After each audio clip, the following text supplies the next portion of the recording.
What's going on, everybody? Wes Hodkiewicz from the Green Bay Press-Gazette here from the 2013 NFL Scouting Combine in Indianapolis at Lucas Oil Stadium. We wrapped up day 3 today, and what a day it was. Manti Teo leading the festivities. And talking about Manti Teo for 15 minutes, the controversial Notre Dame linebacker took the stage here at the Scouting Combine and was pelted with all those questions that have kind of written the headlines here for the last 2 months about the fake girlfriend and everything else that went into that hoax. But in addition to that, Teo also spoke on the 20 teams he will be talking to at the Scouting Combine, 2 of which he already has, including the Green Bay Packers. Now, the Packers hold the 26th pick in April's NFL draft, and it could be a potential landing spot for Teo.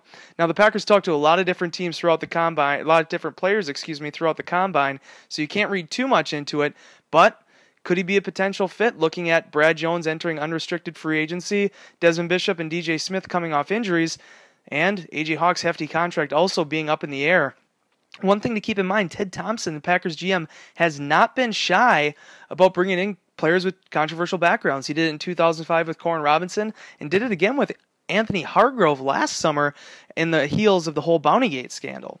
Whatever way it shuffles out, the Packers did talk to him. It's going to be something we have to follow next for the next 2 months, seeing if he could be a potential fit in Green Bay. But as I mentioned, still has 18 more dates to go before the end of the Combine, which ends on Tuesday. In other news, Pete Doherty is reporting that Dom Capers will be back next year as the Green Bay Packers defensive coordinator. Now, something at the end of the season, Mike McCarthy really wasn't willing to commit to anyone on the staff being back. Even when he was pressed, he said he probably would be back, so it was widely assumed that Capers would be back in the fold with his 3-4 defense next season. But Doherty, talking with Mike McCarthy today, said he will in fact be back and running that 3-4 and seeing what they can do to improve it. That improvement started today, too, at the Combine with defensive linemen and defensive tackles taking their hits out there and talking to the media a little bit and starting to get some of their marks. One of the more interesting things that came out of it, though, is Wisconsin linebacker Mike Taylor will not be working out either at the Combine or at Wisconsin's Media Day set for next month on March 6th. Taylor, you may remember, is the native of Ashwaubenon, former 2-time, make that 3-time Press-Gazette Football Player of the Year. Very talented kid, but still working his way back from that sports hernia surgery that he had on January 7th.